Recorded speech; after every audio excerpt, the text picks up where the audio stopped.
Hello student, welcome है आपका अपने अमेजिंग प्लेटफॉर्म PW पे। और आज से हम एक वन शॉट वीडियो स्टार्ट करने जा रहे हैं जिस पर हम क्लास 8, क्लास 9, क्लास 10, क्लास 11 और 12 की हर चैप्टर की केमिस्ट्री से रिलेटेड एक वीडियो पोस्ट किया करेंगे इस यूट्यूब चैनल पे। अगर आप वीडियो पे नए आए हो तो चैनल को सब्सक्राइब जरूर कर लीजिए भाई, चैनल को सब्सक्राइब जरूर कर लीजिए। और इस चैनल पे अब बहुत ही अच्छी वन शॉट वीडियो आने वाली हैं, ठीक है ना। तो आज हम क्लास 9th का CBSE का केमिस्ट्री से related chapter number 5 exploring mixture and their separation को स्टडी करेंगे। और आज हम कौन कौन से टॉपिक्स कवर करने वाले हैं। सबसे पहले अपन टॉपिक्स कवर करेंगे। सबसे पहले classification of mixture, solution and concentration, separation of homogeneous mixture, separation of heterogeneous mixture, separation of colloids and last में टिंडल इफेक्ट। इन सभी टॉपिक्स की अपन स्टडी करने वाले हैं। तो चलो करते हैं स्टार्ट। तो देखो, सबसे पहले नंबर पे अपन स्टार्ट करेंगे what is matter. What is matter? तो मैटर क्या होता है भाई? मैटर वो होता है जो जिसका मास होता है और जो स्पेस को ऑक्यूपाई करता है। जैसे ये मोमोज जिसे आप खाते हो, ये फास्ट फूड, ये देखो मोमोज का कुछ मास होता है और ये स्पेस को भी ऑक्यूपाई करता है, इसका मतलब ये मैटर है। चाउमीन आप खाते हो तो चाउमीन भी क्या है? चाउमीन का कुछ मास होता है और ये स्पेस को ऑक्यूपाई करता है, इसका मतलब ये भी मैटर है। आपका बैग के अंदर आपकी बुक्स हैं, बुक्स का कुछ मास है और ये स्पेस को भी ऑक्यूपाई करते हैं, तो इसका मतलब ये भी मैटर है। तो देखो, anything that has mass and occupies space मतलब volume is called matter. Example chair, soil, water, pen, fan, etc। ये सभी क्या होते हैं? स्पेस को ऑक्यूपाई करते हैं और इनका कुछ मास होता है, तो ये सभी मैटर होते हैं। चलो आप मुझे ये बताइए, चलो किसी इंसान के मार्क्स कम आए और वो सैड हो रहा है, तो बताओ सैडनेस मैटर है या नहीं? आप बोलोगे, कोई बोलेगा है, कोई बोलेगा नहीं। तो देखो, सैडनेस होना एक तरीके की फीलिंग है। अब फीलिंग का कोई वेट तो होता नहीं है, 1 kg 2 kg वेट तो होता नहीं है, ठीक है ना। तो फीलिंग हुई, सैडनेस होना, हैप्पीनेस होना, रोना, हंसना, ये सभी मैटर नहीं होते हैं क्योंकि इनका कोई वेट नहीं होता है और ना ही स्पेस को ऑक्यूपाई करते हैं। बात समझ में आई? वाटर, अब बताओ वाटर मैटर है या नहीं? भाई वाटर का कुछ ना कुछ वेट होता है और ये स्पेस को ऑक्यूपाई करता है, इसका मतलब ये मैटर है, ठीक है ना। एयर की बात करें तो भाई देखो, ऑक्सीजन का कुछ ना कुछ मास होता है। ऑक्सीजन का कितना मास होता है? 16 मास होता है। अगर O2 गैस की बात करोगे तो 32 मास होता है और ऑक्सीजन गैस स्पेस को ऑक्यूपाई करती है, इसका मतलब ये भी मैटर है। ये भी क्या है? मैटर है, ठीक है ना। तो बात समझ में आ गई मैटर क्या होता है। चलो तो आगे बढ़ते हैं। Number 2, classification of matter. अब देखो, मैटर 2 टाइप्स का होता है। मैटर या तो प्योर सब्सटेंस होगा या फिर इम्प्योर होगा, ठीक है ना। बात समझ में आ रही है? मैटर कितने टाइप्स का होता है? 2 टाइप्स का, प्योर सब्सटेंस या फिर इम्प्योर सब्सटेंस। इम्प्योर सब्सटेंस, ठीक है ना। इम्प्योर सब्सटेंस या फिर इसको बोल देते हैं मिक्सचर, ठीक है ना। तो प्योर सब्सटेंस 2 टाइप्स का होता है। Number 1 is element, second is compound. Mixture 2 types का होता है, होमोजीनियस मिक्सचर और हेट्रोजीनियस मिक्सचर।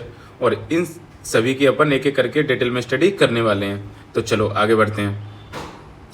अगला है, हाउ डू वी जज whether milk, ghee, butter, salt, spices, mineral water और juice that we buy from the market. तो आप कैसे जज करोगे कि कौन सी चीज़ प्योर है और कौन सी चीज़ प्योर नहीं है, ठीक है ना। बात समझ में आ रही है? जब आप मार्केट जाते हो, मार्केट से घी को बाय करके लाते हो तो उस पर लिखा होता है प्योर घी, लेकिन क्या घी 100% प्योर होता है? नहीं। हम जैसे लोगों के लिए तो वो प्योर है, लेकिन साइंटिस्ट की नज़रों में वो प्योर नहीं है, साइंस की नज़र में वो प्योर नहीं है। क्योंकि अगर आप घी की बात करोगे तो घी के अंदर फैट होता है, प्रोटीन होती है, विटामिन होती है, ये सारी चीज़ें होती हैं। अगर ये सारी चीज़ें हैं तो वो मिक्सचर है। वो क्या है? मिक्सचर है, प्योर सब्सटेंस नहीं है। प्योर सब्सटेंस क्या होता है साइंटिस्ट के अकॉर्डिंग? प्योर सब्सटेंस वो होता है जो एक ही टाइप के पार्टिकल से मिलकर बना हो, एक ही टाइप के पार्टिकल हों उसके अंदर, उसको बोलेंगे प्योर सब्सटेंस। ठीक है, अब देखो, have you ever noticed the word pure written on the pack of this consumer. मतलब जिन भी चीज़ों को आप कंज्यूम करते हो उनके ऊपर लिखा होता है ना भाई प्योर है ये, लेकिन साइंटिस्ट के लिए वो प्योर नहीं है।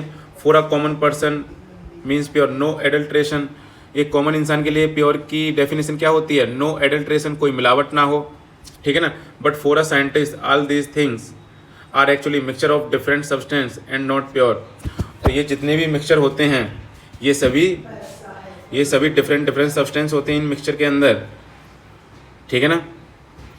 तो घी हुआ, मिल्क हुआ, इनके अंदर डिफरेंट टाइप के सब्सटेंस होते हैं। जैसे मिल्क की बात करें तो मिल्क के अंदर फैट होता है, प्रोटीन होती है, विटामिन होती है, वाटर होता है, मिनरल्स होते हैं। तो मिल्क के अंदर कई टाइप के सब्सटेंस हैं। अब कई टाइप के सब्सटेंस हैं तो ये प्योर नहीं है, ये इम्प्योर है। साइंटिस्ट के अकॉर्डिंग या साइंस के अकॉर्डिंग प्योर क्या चीज़ होती है? जिसके अंदर एक ही टाइप्स के पार्टिकल हों, जिसके अंदर एक ही टाइप के पार्टिकल्स हों, उसको कहते हैं प्योर। बात समझ में आ रही है? बात समझ में आ रही है? अब देखो अगला, तो for example milk is actually mixture of water, fat and protein. बात समझ में आई? अभी मैंने आपको बता दिया। अब देखो, अब स्टडी करेंगे प्योर सब्सटेंस। तो भाई प्योर सब्सटेंस क्या होगा? तो प्योर सब्सटेंस वो होता है बेटा, a pure substance is a material that is made up of only one kind of particle and has a fixed composition and uniform properties through out. तो प्योर सब्सटेंस वो होता है जो एक ही टाइप के पार्टिकल से मिलकर फॉर्म हुआ हो और जिसका फिक्स्ड कंपोजिशन हो और इसकी यूनिफॉर्म प्रॉपर्टीज़ हों। हर जगह उसकी प्रॉपर्टी कैसी हों? एक जैसी हों। अगला, it can not be separated into different substance by physical method. इसको फिजिकल मेथड से सेपरेट नहीं कर सकते। ठीक है ना। प्योर सब्सटेंस को फिजिकल मेथड से सेपरेट नहीं कर सकते। जैसे अपन बात करें हाइड्रोजन गैस कैसी होती है? प्योर होती है, क्योंकि हाइड्रोजन गैस के अंदर सेम टाइप के पार्टिकल हैं, हाइड्रोजन, ये सेम टाइप के पार्टिकल हैं, तो ये क्या है? प्योर है। ये क्या है बेटा? ये प्योर हो गई। ठीक है ना। अगर अपन वाटर की बात करें तो वाटर के अंदर सेम टाइप के पार्टिकल होते हैं, जैसे H2O, तो सेम टाइप के कंपोनेंट हैं H2O। इसका मतलब वाटर क्या है? प्योर है। अपन प्योर वाटर की बात कर रहे हैं। ठीक है ना। तो वाटर भी क्या है? प्योर होता है। तो बात समझ में आ रही? अब वाटर को आप फिल्टर करके अलग तो नहीं कर सकते। ठीक है ना। वाटर को आप फिल्टर करके अलग तो नहीं कर सकते, क्योंकि वो क्या? प्योर है, उसके अंदर सेम टाइप के सब्सटेंस हैं। तो प्योर सब्सटेंस को आप फिजिकल मेथड से डिफ्रेंशिएट नहीं कर सकते। अगला देखो, प्रॉपर्टीज़ ऑफ प्योर सब्सटेंस। तो पहली प्रॉपर्टी क्या है बेटा? पहली प्रॉपर्टी है फिक्स्ड कंपोजिशन।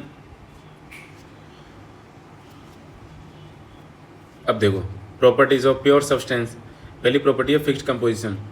तो जो प्योर सब्सटेंस होते हैं उनकी प्रॉपर्टीज़ फिक्स्ड होती है। A pure substance has a definite and constant chemical composition. जो प्योर सब्सटेंस होता है उसकी प्रॉपर्टीज़ डेफिनेट होती हैं एंड कांस्टेंट केमिकल कंपोजिशन होता है। जैसे अगर मैं वाटर की बात करूं तो वाटर चाहे वो मुंबई का हो, चाहे वाटर दिल्ली का हो, चाहे कहीं का भी हो, वाटर हर जगह एक जैसा रहेगा। मतलब वाटर के अंदर अगर 2 हाइड्रोजन और 1 ऑक्सीजन होता है तो हर जगह वाटर के अंदर 2 हाइड्रोजन और 1 ऑक्सीजन होगा और उसका टेस्ट भी हर जगह सेम होगा। तो उसकी प्रॉपर्टीज़ कैसी होती हैं? डेफिनेट होती हैं, फिक्स्ड कंपोजिशन होता है। अगला, यूनिफॉर्म प्रॉपर्टीज़। इसकी हर जगह प्रॉपर्टीज सेम रहेंगी। It has the same physical and chemical properties through out. अब वाटर है, वाटर के अंदर चाहे ऊपर देखो, चाहे बीच में देखो, चाहे नीचे देखो, हर जगह एक जैसा होता है। मतलब इसकी फिजिकल और केमिकल प्रॉपर्टीज़ हर जगह एक जैसी होती हैं। Number 3, sharp melting and boiling point.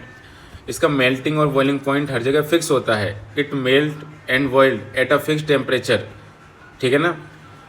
तो मतलब अगर वाटर का बॉइलिंग पॉइंट 100 डिग्री सेल्सियस है तो चाहे मुंबई हो चाहे दिल्ली हो, हर जगह वाटर का बॉइलिंग पॉइंट 100 डिग्री सेल्सियस ही रहने वाला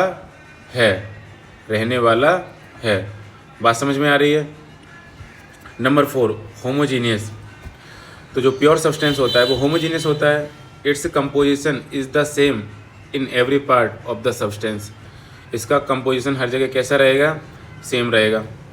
अगला, can not be separated by physical method. इसको फिजिकल मेथड से आप सेपरेट नहीं कर सकते, लाइक फिल्टर करके, इवेपोरेट करके एंड अदर फिजिकल मेथड से इसको सेपरेट नहीं कर सकते। बात आ रही है समझ में? अगला देखो, made of one kind of particle. जो प्योर सब्सटेंस होता है वो वन टाइप के पार्टिकल से मिलकर बनता है। Number 7, has characteristics properties. Each pure substance has its own unique density. जो प्योर सब्सटेंस होता है उसकी खुद की अपनी यूनिक डेंसिटी होती है, यूनिक मेल्टिंग पॉइंट होता है, मतलब फिक्स्ड मेल्टिंग पॉइंट होता है, फिक्स्ड बॉइलिंग पॉइंट होता है एंड अदर प्रॉपर्टीज़ भी सेम होती हैं। ठीक है ना।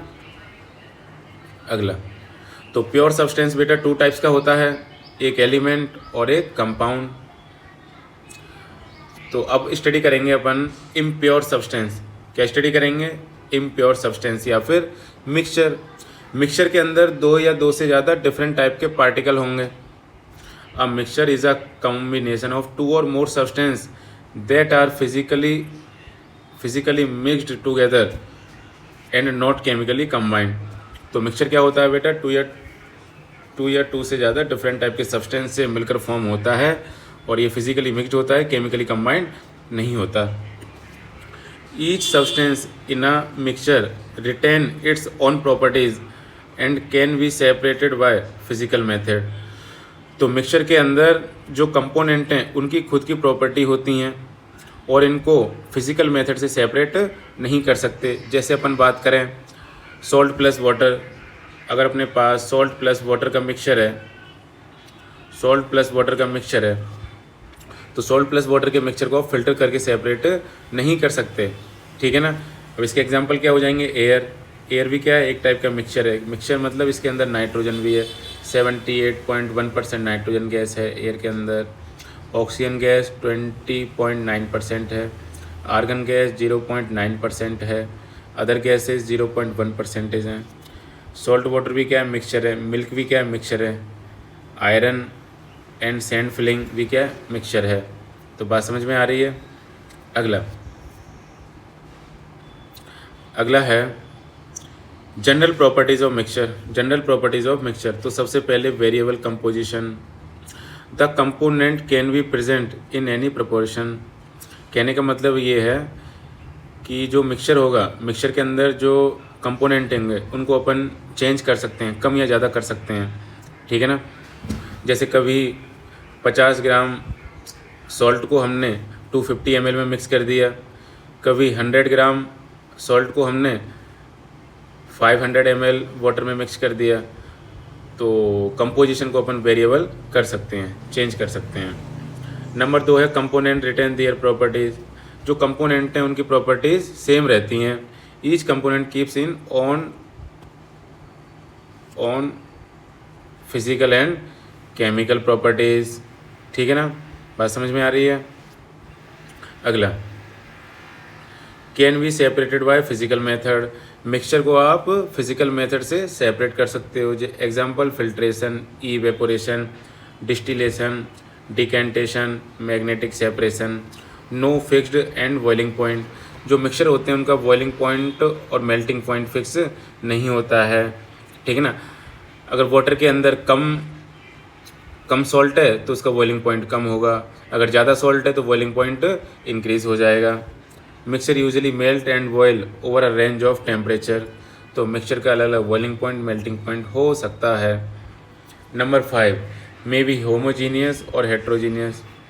मिक्सचर होमोजीनियस भी बन सकता है और हेट्रोजीनियस भी मिक्सचर बन सकता है। Mixture can be uniform through out, उसको होमोजीनियस कहोगे, and non uniform through out, उसको हेट्रोजीनियस कहेंगे। इसको अपन एक अच्छे से स्टडी करेंगे आने वाले लेक्चर में। आ रही है बात समझ में? अब देखो 6 नंबर पे, no new substance is form. इसमें कोई भी नया सब्सटेंस फॉर्म नहीं होता है। जैसे अगर आपने शुगर प्लस वाटर को मिक्स किया तो ऐसा नहीं होगा कि वो ऑयल बन जाएगा। वो सॉल्ट बन जाएगा, ठीक है ना। तो कोई भी न्यू सब्सटेंस नहीं फॉर्म होगा। Mixing does not produce a new chemical substance. Component are not chemically combined.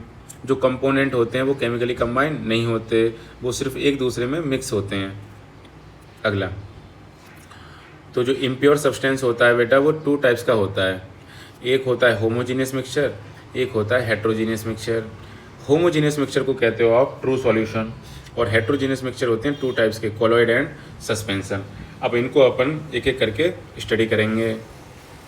तो देखो, होमोजीनियस एंड हेट्रोजीनियस मिक्सचर, तो मैंने आपको बता दिया था कि जो होमोजीनियस मिक्सचर होता है वो यूनिफॉर्म होता है।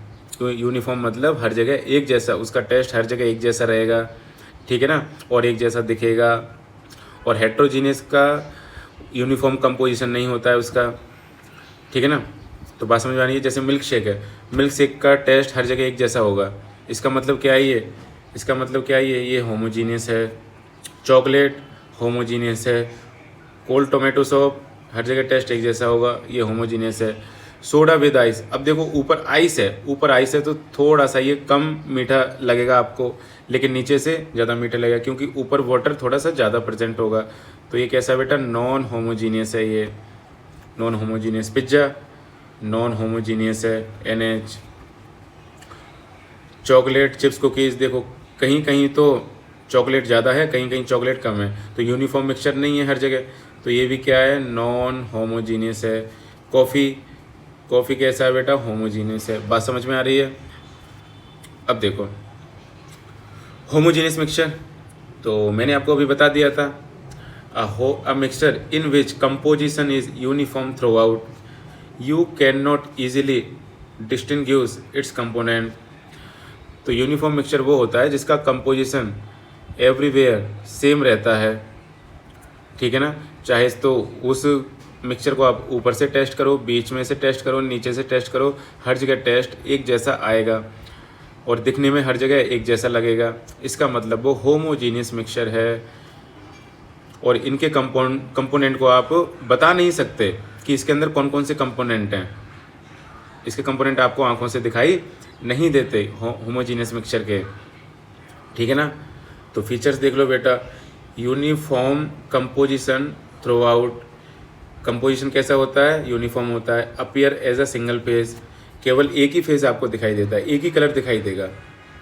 Component are not visible separately, तो होमोजीनियस मिक्सचर के अंदर जो कंपोनेंट होंगे वो आपको सेपरेटली विजिबल नहीं होंगे। Same properties in every part, same properties in every part of the mixture, मतलब सेम प्रॉपर्टीज़ रहेंगी, मतलब टेस्ट सेम रहेगा। एग्जाम्पल क्या हो जाएंगे बेटा, सॉल्ट वाटर, एयर हो गई, शुगर सॉल्यूशन हो गया, कॉफ़ी हो गई, वाइन हो गई, एयर हो गई, स्टील हो गई, नेचुरल गैस हो गई, विनेगर हो गया, ये सब होमोजीनियस मिक्सचर होते हैं। अब हेट्रोजीनियस मिक्सचर होमोजीनियस मिक्सचर का जस्ट अपोजिट होता है। तो अ होमोजीनियस मिक्सचर,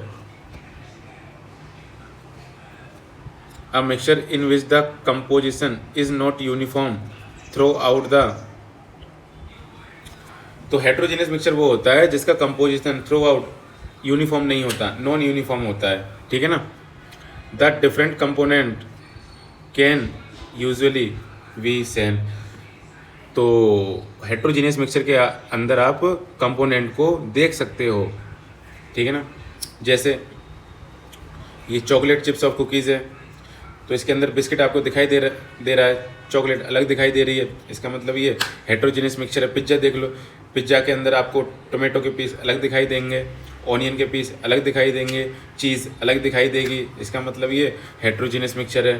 तो फीचर्स देख लो बेटा, नॉन यूनिफॉर्म कंपोजिशन होता है, content 2 or more visible phase होते हैं, component are easily distinguishable, different parts have different properties, ठीक है ना। तो इसके एग्जांपल और भी हैं, sand plus water, oil plus water और ये सॉइल, ये सब हेट्रोजीनियस मिक्सचर के एग्जांपल होते हैं। अगला, अब हम डिफरेंस करेंगे हेट्रोजीनियस मिक्सचर में और होमोजीनियस मिक्सचर में, ठीक है ना। तो पहला जो होमोजीनियस मिक्सचर होता है वो यूनिफॉर्म होता है, लेकिन heterogeneous mixture non uniform composition होता है। होमोजीनियस मिक्सचर के अंदर सिंगल फेज होता है। हेट्रोजीनियस मिक्सचर के अंदर 2 और मोर फेज हो सकते हैं।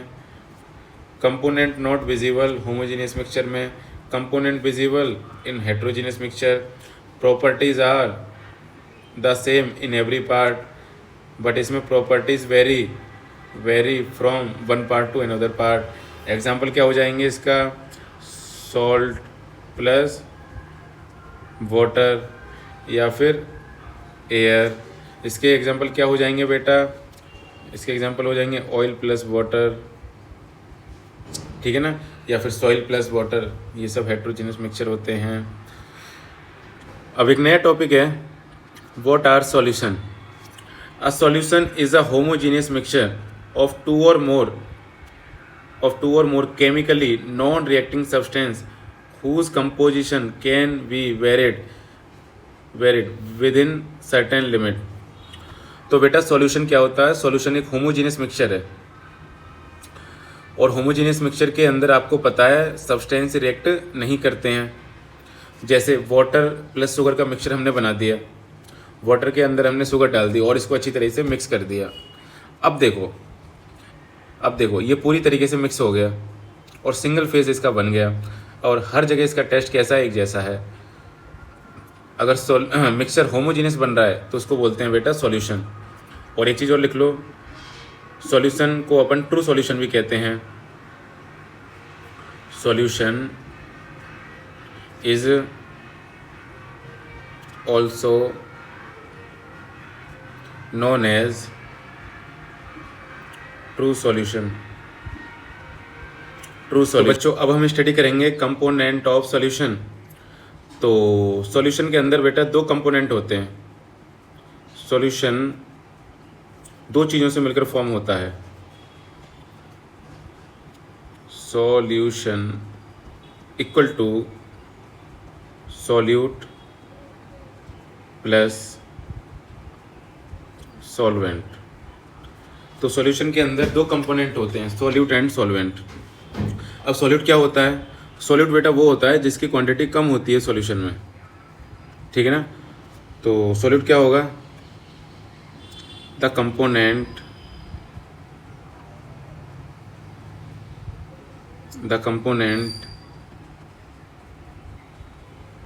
that is present in less quantity, ठीक है ना, लेस क्वांटिटी। सॉल्वेंट क्या होगा, सॉल्वेंट वो होगा जो मैक्सिमम क्वांटिटी में प्रेजेंट होगा। तो the component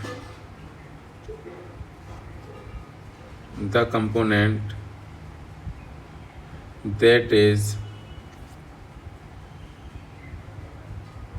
present in more quantity,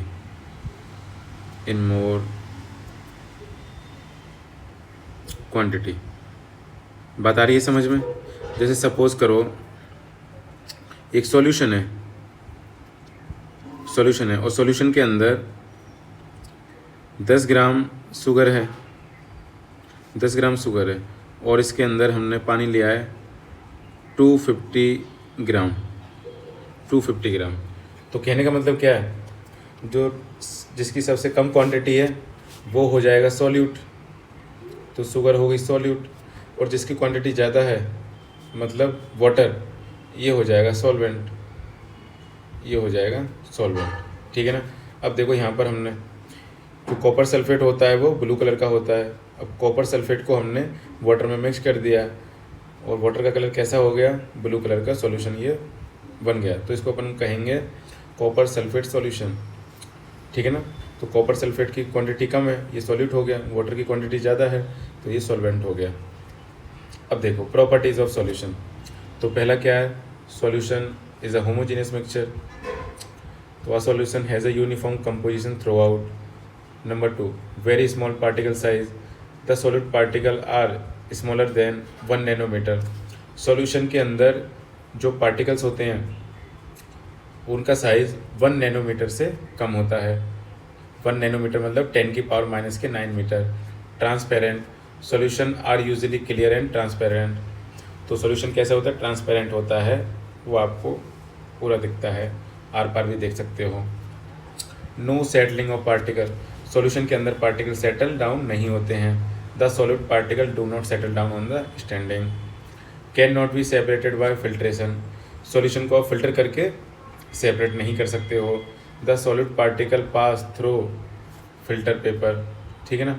no Tyndall effect, जो सॉल्यूशन होता है वो टिंडल इफेक्ट को शो नहीं करता है। स्टेबल मिक्सचर, स्टेबल मिक्सचर मतलब इसके अंदर कंपोनेंट हैं वो हर जगह डिस्ट्रीब्यूटेड होते हैं।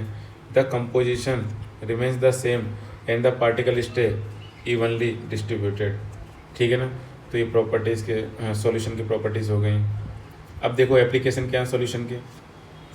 Soap and detergent are dissolve in water to help us wash our laundry. उसके बाद salt, sugar and other ingredients are dissolve in liquid. बात समझ में आ रही है। व्हेन वी कुक, ये भी सॉल्यूशन है। Dyes are dissolve in water to produce colourful fabric. Oil from plants and flower are dissolve in alcohol to produce perfume. तो ये सॉल्यूशन की एप्लीकेशन हो गई। अब देखो टाइप्स ऑफ सॉल्यूशन। बेटा सॉल्यूशन 3 टाइप्स के होता है। सॉल्यूशन कितने टाइप्स का होता है? 3 टाइप्स का होता है। एक होता है ट्रू सॉल्यूशन, ट्रू सॉल्यूशन। एक होता है कोलॉइड और एक होता है सस्पेंशन।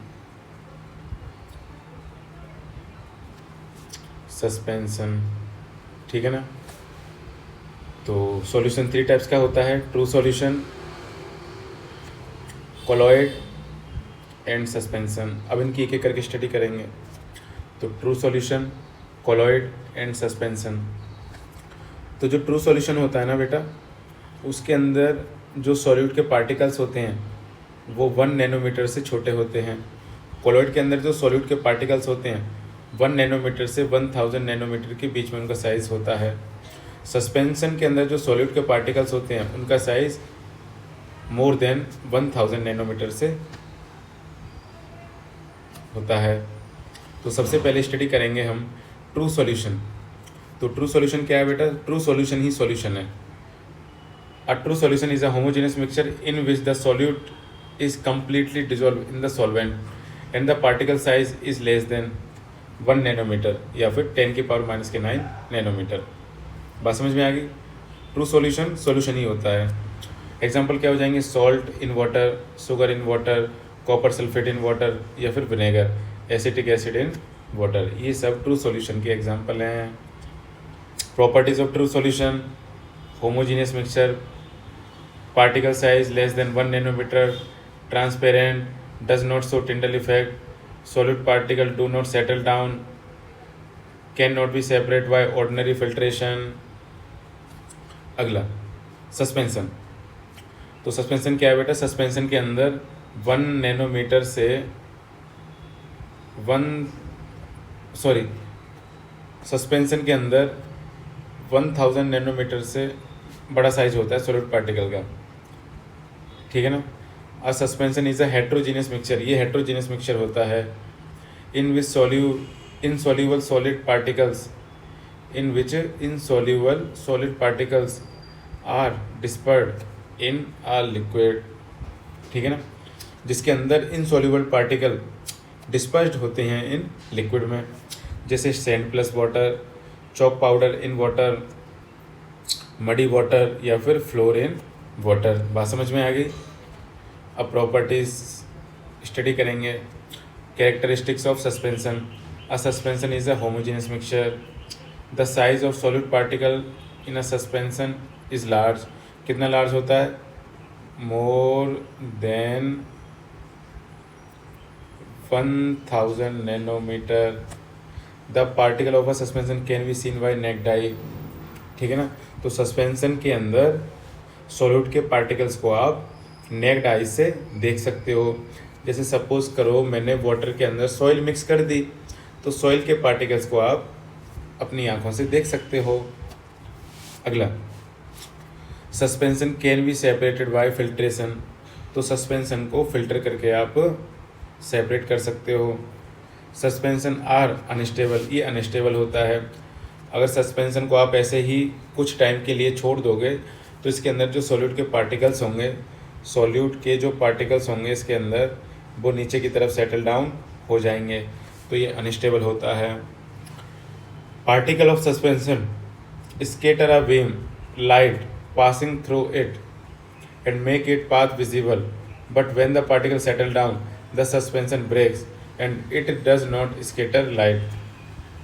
तो देखो सस्पेंशन के अंदर क्या है बेटा, पार्टिकल्स होते हैं, सॉलिड के पार्टिकल्स होंगे, तो इस पर अगर आप लाइट गिराओगे तो ये लाइट को क्या कर देगा, स्कैटर कर देगा, मतलब फैला देगा।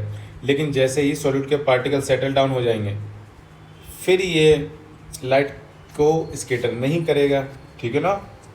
चलो अब देखो ये क्वेश्चन है, सॉलिड इज क्या होता है भैया, सॉलिड स्मॉलर अमाउंट में होता है। अब स्टडी करेंगे अपन कोलॉइड। तो बेटा कोलॉइड की जो डिस्कवरी की थी ना, वो थॉमस ग्राहम ने की थी, और कब इंट्रोड्यूस किया था इन्होंने, 1861 में। कोलॉइड क्या होता है बेटा, colloid is a heterogeneous mixture in which tiny particles are uniformly dispersed in another substance and do not settle down on standing. The particle size is 1 से 1000 नैनोमीटर। तो कोलॉइड हेट्रोजीनियस मिक्सचर होता है जिसके अंदर जो टाइनी पार्टिकल्स होते हैं वो यूनिफॉर्मली डिस्ट्रीब्यूटेड होते हैं, और इसको आप कुछ टाइम के लिए ऐसे ही छोड़ दोगे तो इसमें पार्टिकल सेटल डाउन नहीं होते हैं। और इसके अंदर पार्टिकल का साइज़ क्या होता है बेटा, 1 से 1000 नैनोमीटर के बीच में होता है। कोलॉइड के एग्जांपल क्या हैं, मिल्क कोलॉइड होता है, ब्लड कोलॉइड होता है, स्टार्च सॉल्यूशन कोलॉइड होता है, फॉग कोलॉइड होता है, स्मोक कोलॉइड होता है, मिल्क, ब्लड, आइसक्रीम, ये सब कोलॉइड के एग्जांपल हैं। तो अब स्टडी करेंगे कंपोनेंट ऑफ कोलॉइड। तो कोलॉइड के अंदर बेटा 2 कंपोनेंट होते हैं, जैसे सॉल्यूशन के अंदर 2 कंपोनेंट होते हैं ना, सॉल्यूट एंड सॉल्वेंट, ऐसे ही कोलॉइड के अंदर भी 2 कंपोनेंट होते हैं। एक होता है डिस्पर्स्ड फेस। डिस्पर्स्ड फेस होता है सॉल्यूट के टाइप्स का, ठीक है ना। It is present in small amount similar to solute present in solution. तो डिस्पर्स्ड फेज आपको क्या बोलोगे, सॉल्यूट बोलोगे, जिसकी क्वांटिटी कम होती है। सेकंड होता है डिस्पर्सन मीडियम। डिस्पर्सन मीडियम को आप बोलोगे बेटा सॉल्वेंट। तो सॉल्वेंट जो है वो मैक्सिमम क्वांटिटी में प्रेजेंट होता है कोलॉइड में। It is present in large amount just like a solvent in a solution, ठीक है ना। तो ये देखो, तो जो कम क्वांटिटी में अवेलेबल है, वो क्या, डिस्पर्स्ड फेज मतलब सॉल्यूट। जो ज़्यादा क्वांटिटी में अवेलेबल है वो है डिस्पर्सन मीडियम मतलब सॉल्वेंट। ये और नो, ये सॉल्वेंट हो गया, ठीक है ना। तो वही है, ये डिस्पर्सन मीडियम मैक्सिमम क्वांटिटी में, और ये कम क्वांटिटी में है तो ये डिस्पर्स्ड फेज है। तो दोनों को मिक्स कर दिया तो क्या फॉर्म हो गया, कोलॉइड फॉर्म हो गया। देखिए अगला, प्रॉपर्टीज ऑफ कोलॉइड्स। तो पहली प्रॉपर्टी है बेटा, colloid is a heterogeneous mixture. Second, the size of particles of colloid is too small to be individually seen by naked eye. तो जो पार्टिकल का साइज है वो बहुत छोटा होता है, तो इंडिविजुअली आप देख सकते हो नेक्ड आई से। Colloid are big enough to scatter a beam of light passing through it and make it path visible. जब कोलॉइड में से आप लाइट को पास कराते हो तो ये लाइट को क्या कर देता है, फैला देता है, जिससे आपको लाइट का पाथ विजिबल होता है। इसी को कहते हैं Tyndall effect. They do not settle down when left undisturbed, that is a colloid is quite stable. जब कोलॉइड को आप ऐसे ही कुछ टाइम के लिए छोड़ देते हो तो इसमें इसके अंदर जो पार्टिकल होते हैं वो सेटल डाउन नहीं होते हैं, तो हम कह सकते हैं कि a colloid is a quite stable. अगला point, they can not be separated from the mixture by the process of filtration. अब फिल्टर से आप कोलॉइड को सेपरेट नहीं कर सकते, लेकिन कुछ स्पेशल मेथड हैं, स्पेशल टेक्निक हैं जिनसे आप इनको सेपरेट कर सकते हो, जैसे centrifugation can be use to separate the colloidal particles. ठीक है ना। अगला देखो टिंडल इफेक्ट। अगला क्या देखोगे, टिंडल इफेक्ट। तो देखो टिंडल इफेक्ट में होता क्या है, the scattering of light by colloidal particles is called Tyndall effect. ठीक है ना। तो कोलॉइड के अंदर कोलॉइडल पार्टिकल्स होते हैं, ठीक है ना। सपोज करो ये कोलॉइडल सॉल्यूशन है और कोलॉइडल सॉल्यूशन के अंदर ये कुछ पार्टिकल हैं, ये कुछ पार्टिकल हैं, ठीक है ना। मान लो कि ये मिल्क है, मिल्क क्या है, कोलॉइडल है। अब इस पर आपने लाइट डाली, क्या डाली, लाइट डाली। लाइट डालेगी ना, जब इसमें से ये पास करेंगे तो ये और ज़्यादा स्केटर हो जाएगी, और ज़्यादा स्केटर हो जाएगी, और इसमें आपको इसका पाथ विजिबल होगा, इसका पाथ विजिबल आपको हो जाएगा, लाइट का पाथ विजिबल होगा। इसी को कहते हैं बेटा टिंडल इफेक्ट, टिंडल इफेक्ट। ठीक है ना, बात समझ में आ रही है ये। But the particle of a true solution are so small and homogeneously distributed that the light rays do not raise colloid with them, hence no scattering of light takes place। लेकिन सॉल्यूशन के अंदर particle बहुत छोटे होते हैं, वो light को skater नहीं करते हैं। अगला, this effect is an optical property of colloid and can be used to distinguish a colloidal solution from a true solution, since the particle of a colloid distribute in a solvent non-uniformly, so the light rays show collision with these particle and get scatter। ठीक है ना। देखो जैसे ये यहाँ पे आपने flash light डाली, लेकिन सॉल्यूशन में इसका पाथ विजिबल नहीं हो रहा है और ना लाइट स्केटर हो रही है, लेकिन कोलॉइड में डाली तो आपको लाइट का पाथ विजिबल हो रहा है और लाइट देखो स्केटर भी हो रही है। सस्पेंशन में डाली, सस्पेंशन में भी लाइट का पाथ विजिबल हो रहा है और लाइट स्केटर भी हो रही है। ठीक है ना। इसके अदर एग्जांपल है, जब आप फॉरेस्ट में जाओगे तो ऊपर से जो लाइट आती है वो भी स्केटर हो जाती है, क्योंकि एटमॉस्फेयर में वाटर के ड्रॉपलेट्स होते हैं और वाटर के ड्रॉपलेट्स सनलाइट को स्केटर कर देते हैं। तो ये भी क्या होता है, टिंडल इफेक्ट होता है। यहाँ पे भी टिंडल इफेक्ट होता है। When sunlight pass through milk or suspension of a floor and water, when sunlight pass through canopy of forest shows Tyndall effect, as tiny droplet of water in mist act as particle of colloid dispersed in air। Brownian motion, Brownian motion क्या होता है बेटा, colloid के अंदर particles होते हैं और वो पार्टिकल्स जिग जैग मोशन करते हैं, मतलब कभी कोई पार्टिकल इधर जाएगा, कोई इधर जाएगा, कोई इधर जाएगा, एक दूसरे से टकराकर कोलॉइड करते रहते हैं, घूमते रहते हैं। इसी को ही कहते हैं ब्राउनियन मोशन। जैसे अगर आपने कभी देखा हो अपने आपके घर में अगर किसी हॉल में से जब लाइट आती है तो लाइट का पाथ विजिबल होता है और आप देखोगे कि लाइट के पाथ में बहुत सारे पार्टिकल्स होते हैं, जो मोशन करते हैं, जो जिग जैग मोशन करते हैं। इसी को कहते हैं ब्राउनियन मोशन। इसी को क्या कहते हैं, Brownian motion. Discovered by Scottish botanist Robert Brown in 1827 while studying pollen of grains under his microscope। Continuous zigzag movement of the colloidal particle in colloidal solution is called Brownian motion। ठीक है। तो classification of colloids देखो बेटा, dispersed phase क्या है, कैसा work करता है, सॉलिड के टाइप का। डिस्पर्सन मीडियम कैसा वर्क करता है, सॉल्वेंट के टाइप का। तो ये सॉल्वेंट हो गया और ये क्या बन गया, ये कोलॉइडल सॉल्यूशन बन गया। ये इसके एग्जांपल हैं। अब देखो, अगर लिक्विड को आप गैस में मिक्स करोगे तो इस टाइप के कोलॉइडल को बोलोगे एरोसोल, और एरोसोल के एग्जाम्पल हो जाएंगे फॉग, क्लाउड्स या मिस्ट। ठीक है ना। तो लिक्विड जब गैस में मिक्स होता है तो क्या बनेगा, एरोसोल। फॉग के अंदर गैस ज़्यादा होती है और लिक्विड कम होता है। जब आप सॉलिड को गैस में मिक्स करोगे तो भी एरोसॉल बनेगा। इसके एग्जांपल हो जाएंगे स्मोक के अंदर सॉलिड पार्टिकल्स एयर में मिक्स होते हैं, गैस में मिक्स होते हैं। या फिर ऑटोमोबाइल एग्जॉस्ट, गैस को जब आप लिक्विड में मिक्स करोगे तो बनेगा फोम। Example shaving cream.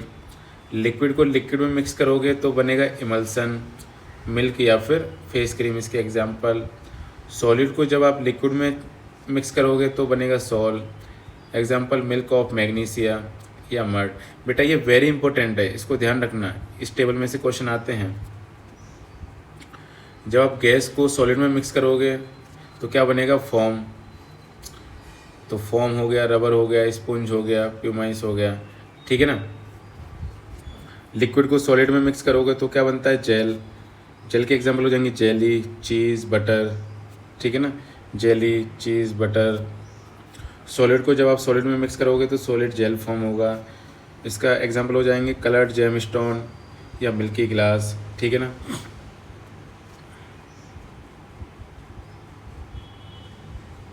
बात आ रही है समझ में। अब देखो यह है एप्लीकेशन ऑफ कोलॉइड। तो कोलॉइड का कहाँ कहाँ पे यूज़ होता है बेटा, देखो एक चीज़ और बताना चाहता हूँ मैं। एक कोलॉइड और होता है या फिर एक मिक्सचर और होता है जिसको बोलते हैं tincture of iodine. Tincture of iodine. तो पेपर में ये क्वेश्चन आता है बेटा, कई बार पूछा चुका है कि टिंक्चर ऑफ आयोडीन में सॉल्यूट कौन होता है और सॉल्वेंट कौन होता है। तो इसके अंदर सॉल्यूट होता है बेटा आयोडीन। आयोडीन क्या होता है, सॉल्यूट। और इसके अंदर जो एल्कोहल होता है, एल्कोहल होता है सॉल्वेंट। क्या होता है, सॉल्वेंट। मतलब जब आप आयोडीन और एल्कोहल को मिक्स करते हो तो टिंक्चर ऑफ आयोडीन फॉर्म हो जाता है। तो इसके अंदर आयोडीन सॉल्यूट है और एल्कोहल सॉल्वेंट है, ध्यान रखना, ठीक है ना। तो कोलॉइड का मेडिसिन में यूज़ करते हैं, मेडिसिन को फॉर्म करने में। Used in drug delivery and medicine, food, milk, butter, ice cream and jelly are colloids. Cleaning, soaps and detergent remove dirt. Purification, used in water purification. Industry, used in plant, inks, cosmetic, rubber manufacturing, etc, ठीक है ना। अब बेटा study करेंगे अपन concentration of solution. Concentration of solution, concentration of solution का means होता है कि आपने सॉल्वेंट के अंदर सॉल्यूट कितना मिक्स किया है या सॉल्वेंट के अंदर सॉल्यूट कितना प्रेजेंट है, उसी को बोलते हैं कंसंट्रेशन। आ रही है बात समझ में, बात समझ में आ रही है आप सबको, ठीक है ना। तो देखो the amount of solute present in a given amount of solvent और सॉल्यूशन। कंसंट्रेशन ऑफ सॉल्यूशन का फॉर्मूला क्या बनेगा, तो इसका फॉर्मूला बनेगा बेटा, ऊपर आएगा अमाउंट ऑफ सॉल्यूट अपॉन, नीचे आएगा amount of solution, amount of solution. बात समझ में आ गई। The concentration of a solution may be mass concentration और वॉल्यूम कंसंट्रेशन। मतलब जो कंसंट्रेशन है वो मास के फॉर्म में भी हो सकती है और वॉल्यूम के फॉर्म में भी हो सकती है, ठीक है ना। अब देखो सबसे पहले स्टडी करेंगे कंसंट्रेटेड सॉल्यूशन। कंसंट्रेटेड सॉल्यूशन क्या होता है बेटा, अगर अपने पास कोई मान लो कि वाटर है, वाटर कितना ml है, मान लेते हैं 250 ml है। अगर 250 ml में आपने इसके अंदर शुगर मिक्स की, कितनी, 100 ग्राम, 100 ग्राम।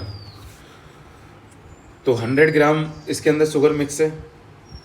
अगर ज़्यादा शुगर मिक्स है तो इसको आप बोलोगे concentrated solution. Large amount of solute present in a given solvent. अगर लार्ज क्वांटिटी में सॉल्यूट प्रेजेंट है इन सॉल्वेंट तो उसको बोलते हैं आप कंसंट्रेटेड सॉल्यूशन, ठीक है ना। जैसे 250 ml वाटर के अंदर आपने 100 ग्राम शुगर मिक्स कर दी तो बहुत मीठा सॉल्यूशन बनेगा, बहुत मीठा सॉल्यूशन बनेगा, मतलब ये कंसंट्रेटेड सॉल्यूशन है। या फिर चाय के अंदर आपने ज़्यादा शुगर डाल दी तो ये भी कैसी लगेगी आपको, बहुत ज़्यादा मीठी लगेगी। तो इसको अपन बोलते हैं कंसनट्रेटेड सॉल्यूशन।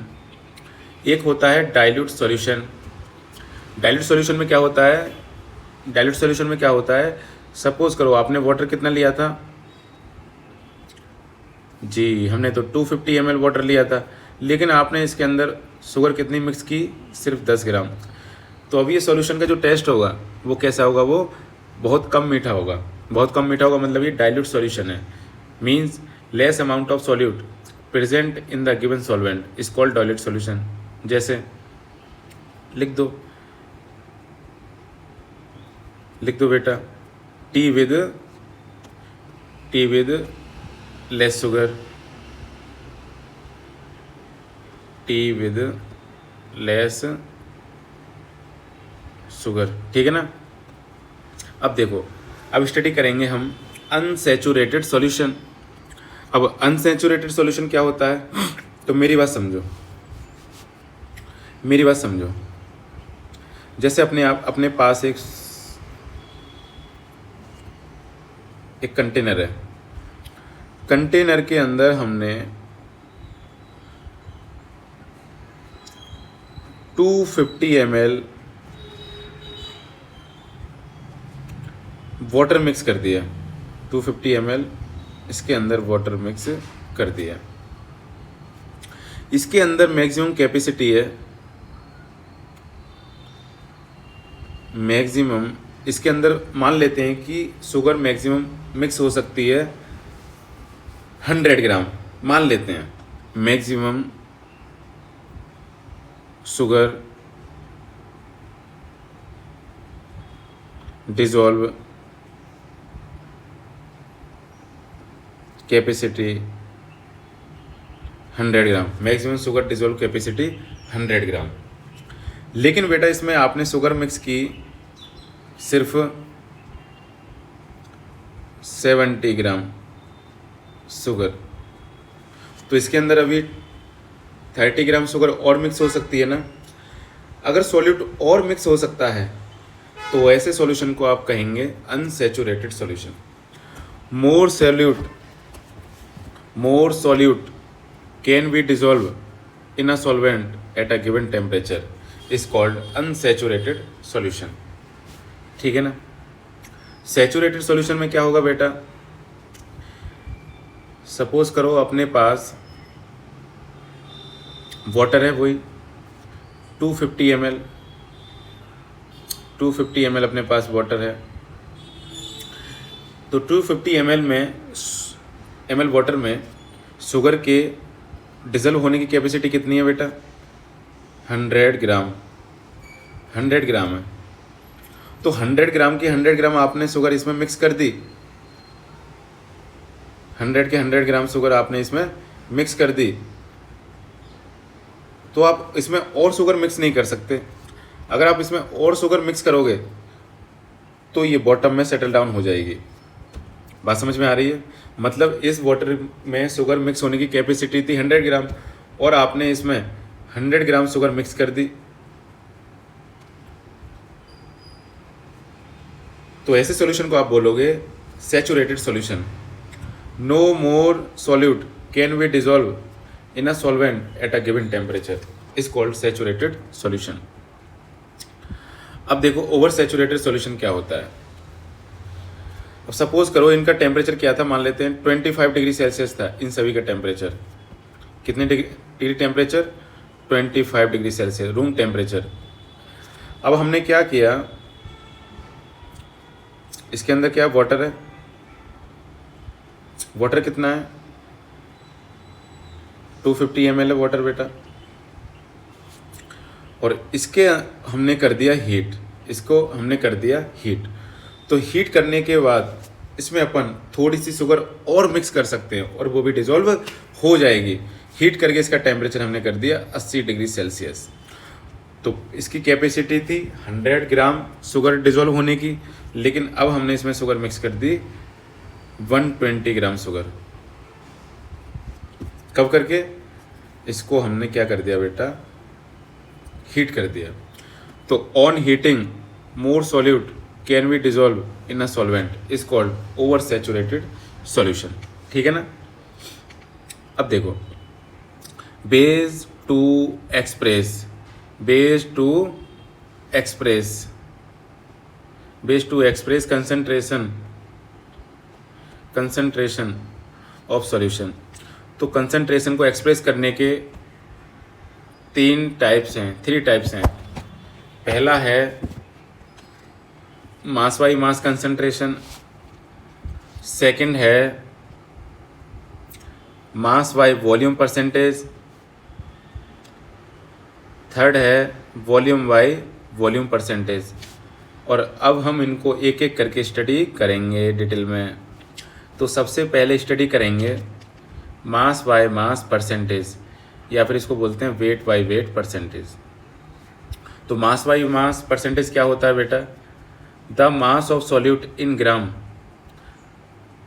मतलब मास बाय मास परसेंटेज में सॉल्यूट को भी अपन ग्राम में लेंगे और सॉल्यूशन को भी ग्राम में लेंगे, दोनों को ग्राम में लेते हैं, इसलिए इसे बोलते हैं मास by mass. The mass of solute in gram dissolve in 100 gram of the solution is called mass by mass percentage. तो बात समझ में आ रही है? तो वेट बाय वेट परसेंटेज क्या होगा बेटा? मास ऑफ सॉल्यूट को ऊपर लिखेंगे और मास ऑफ सॉल्यूशन को नीचे लिखेंगे, और परसेंटेज है तो 100 से इसको मल्टीप्लाई कर देंगे।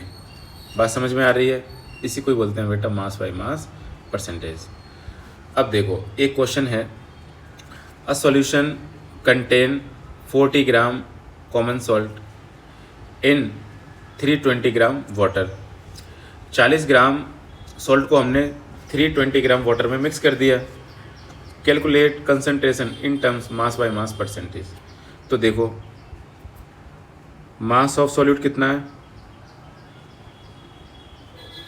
मास ऑफ सॉल्यूट है बेटा 40 ग्राम, और मास ऑफ सॉल्वेंट कितना है? 320 ग्राम। तो मास ऑफ सॉल्यूशन कितना हो जाएगा? 40 प्लस 320 ग्राम, कितना हो गया ये? 360 ग्राम हो गया। तो हमें निकालना है बेटा वेट बाय वेट परसेंटेज निकालना है। तो वेट बाय वेट परसेंटेज कैसे निकालोगे आप? वेट बाय वेट परसेंटेज कैसे निकालोगे? मास ऑफ सॉल्यूट ऊपर लिखोगे और नीचे लिखोगे mass of solution, mass of solution. तो कितना हो गया बेटा? मल्टीप्लाई 100 कर दोगे तो कितना हो गया ये? ऊपर कितना आएगा? 40, नीचे कितना आएगा? 360, 0 से 0 कट हो गया, ठीक है ना? मल्टीप्लाई 100, 4 से डिवाइड करो, 4 1 जा 4, 4 9 जाइए, तो कितना आ गया ये? 99.99% आ जाएगा, ठीक है ना? बात आ गई समझ में? सॉरी, ये हो जाएगा बेटा 11.11%, ठीक है। अगला, if 10 gram of salt is dissolve in 19 gram water, calculate the mass by mass percentage of the solution. तो देखिए अपने पास मास ऑफ सॉल्यूट कितना है बेटा? मास ऑफ सॉल्यूट कितना है बेटा? 10 ग्राम। तो मास ऑफ सॉल्यूशन कितना हो जाएगा? मास ऑफ सॉल्यूशन अपने पास हो जाएगा 10 प्लस 90 ग्राम, मतलब 100 ग्राम। इसका निकालना है वेट बाय वेट परसेंटेज। तो फॉर्मूला क्या होता है? मास ऑफ सॉल्यूट अपॉन नीचे आएगा मास ऑफ सॉल्यूशन मल्टीप्लाई 100, तो 10 अपॉन 100 मल्टीप्लाई 100, 100 से 100 कट हो गया, कितना बचा? 10% आ गया, ठीक है ना? बात आ रही है समझ में? बात आ रही है समझ में? तो स्टूडेंट अब हम स्टडी करेंगे मास बाय वॉल्यूम परसेंटेज या फिर WYV परसेंटेज। इसमें क्या होता है, सॉल्यूट को तो आप मास के फॉर्म में लेंगे, लेकिन सॉल्यूशन को वॉल्यूम के फॉर्म में लेंगे। तो the mass of solute in gram dissolve in 100 ml of solution. तो weight by volume percentage equal to mass of solute in gram upon volume of solution in ml multiply by 100। Threads of curiosity. अब देखो, आपने देखा होगा कि जब किसी इंसान की बॉडी में पानी की कमी हो जाती है तो डॉक्टर उसको सलाइन ड्रिप या फिर पानी की बोतल को चढ़ाता है। तो उसके अंदर 0.9% तो 0.9% मतलब 100 ग्राम ml में 0.9 ग्राम सॉल्ट होता है और 100 ml सॉल्यूशन होता है। तो जो सलाइन ड्रॉप होती है जो हॉस्पिटल में यूज़ होती है वो 0.9% मास by volume NaCl in water होता है, मतलब 0.9 ग्राम 100 ml वाटर में डिजोल्व होता है। तो 0.9% saline solution is safe for blood and replaces lost fluid in the body. ठीक है ना। अब देखो अगला क्वेश्चन है, saline solution contain 30 gram of sodium chloride dissolve in 100 ml of solution. Calculate the concentration in terms of mass by volume percentage of the solution. तो अपने को mass by volume percentage calculate करना है। तो देखो solute कितना है बेटा, तो क्या लिखोगे, mass of solute equal to 30 gram. Solution कितना है, volume of solution equal to 100 ml। तो अपने को मास बाय वॉल्यूम परसेंटेज निकालनी है, कैलकुलेट करनी है। तो फॉर्मूला क्या बनेगा, मास of solute upon volume of solution multiply by 100। ठीक है ना। अब देखो मास ऑफ सॉल्यूट कितना है 30 ग्राम, वॉल्यूम ऑफ सॉल्यूशन कितना है 100 ml, मल्टीप्लाई 100 से 100 कट हो गया, कितना आ गया 30% मास बाय वॉल्यूम आ गया, 30% मास बाय वॉल्यूम आ गया। तो इसका आंसर हो गया। अब स्टडी करेंगे हम वॉल्यूम बाय वॉल्यूम परसेंटेज या फिर V/V परसेंटेज। इसमें सॉल्यूट भी वॉल्यूम में होगा, सॉल्यूट भी ml में होगा और सॉल्यूशन भी ml में होगा। The volume of solute in ml dissolve in 100 ml of solution. तो volume by volume percentage equal to volume of solute in ml upon volume of solution in ml multiply by 100। ये इसका formula हो गया। अब देखो एक question दे रखा है, 5 ml of acetone is present in 45 ml of its aqueous solution. ठीक है ना। Then calculate the concentration of this solution by volume method. कहने का मतलब ये है कि 5 ml एसीटोन प्रेजेंट है 45 ml of its aqueous solution. Aqueous solution मतलब पानी में। तो वॉल्यूम ऑफ सॉल्यूट कितना हो गया, volume of solute equal to ये हो गया बेटा 5 ml और वॉल्यूम ऑफ सॉल्यूशन कितना हो गया, वॉल्यूम ऑफ सॉल्यूशन कितना दे रखा है 45 ml एक्वस सॉल्यूशन है। अब volume by volume percentage calculate करना है। तो फॉर्मूला क्या होगा, वॉल्यूम ऑफ सॉल्यूट ml में upon volume of solution ml में मल्टीप्लाई। तो 5/45 मल्टीप्लाई 100। ठीक है ना। 5 × 5 कितना हो गया, ये 11.11 वॉल्यूम बाई वॉल्यूम परसेंटेज आ गया, ठीक है ना। अगला, if 1 ml of liquid pesticide is mixed with a sufficient amount of water to form 100 gram of ml of pesticide spray for rice, calculate the volume by volume percentage।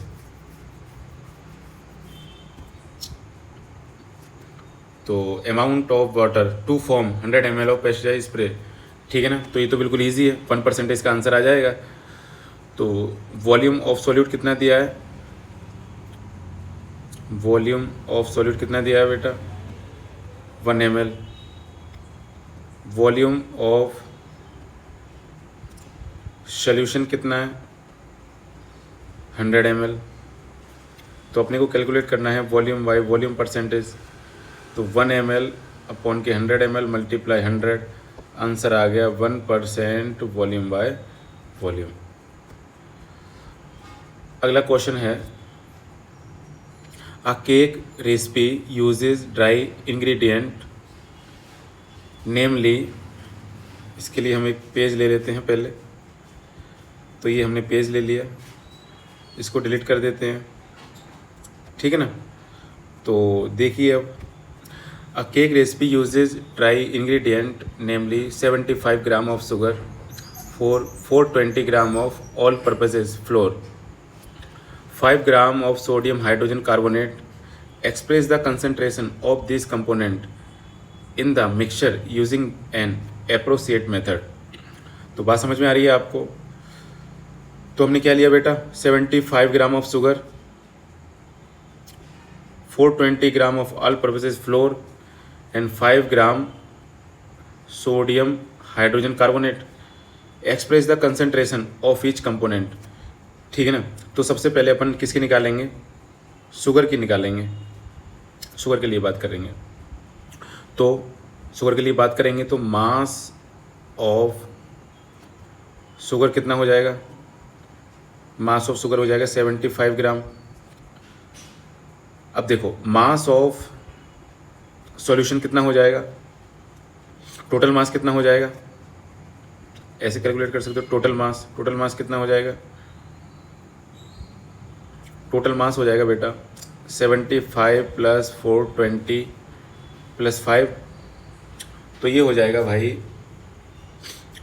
500 ग्राम। अब निकाल low concentration. तो concentration of sugar मतलब weight by wait percentage, solute का wait कितना है 75, तो 75, solution का wait कितना है 500 मल्टीप्लाई 100, 2 0 से 2 0, कितने हो गए 15% आ गया। इसका कितना आ गया 15% आ गया।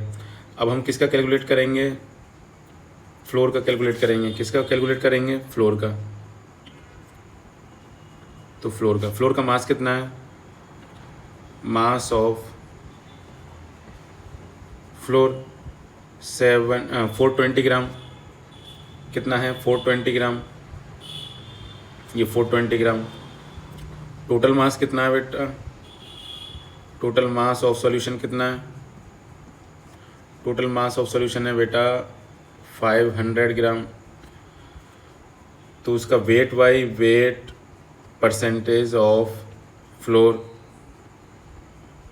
कितना हो जाएगा 420 अपॉन 500 मल्टीप्लाई, ये कितना हो गया 84, वेट बाई वेट परसेंटेज इतना आ गया। अब हम किसका कैलकुलेट करेंगे, सोडियम हाइड्रोजन कार्बोनेट का NaHCO3 का कैलकुलेट करेंगे। तो मास ऑफ NaHCO3 कितना हो गया, तो इसके लिए एक पेज और लेना पड़ेगा। तो हम एक पेज और ले लेते हैं। तो इसको मार दो डिलीट, इसको भी मार दो डिलीट, ये हो गया फ्री। और ये देखो, तो देखो मास ऑफ NaHCO3 कितना है बेटा, ये है 5 ग्राम। तो यहाँ पे 5 ग्राम लिख दो। वही टोटल मास कितना है 500 ग्राम, तो परसेंटेज कंसंट्रेशन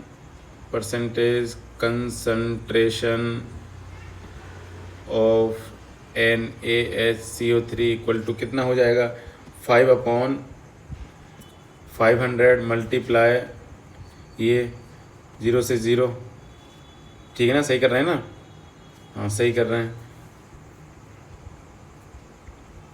तो ये कितना आ गया, 1% आ गया।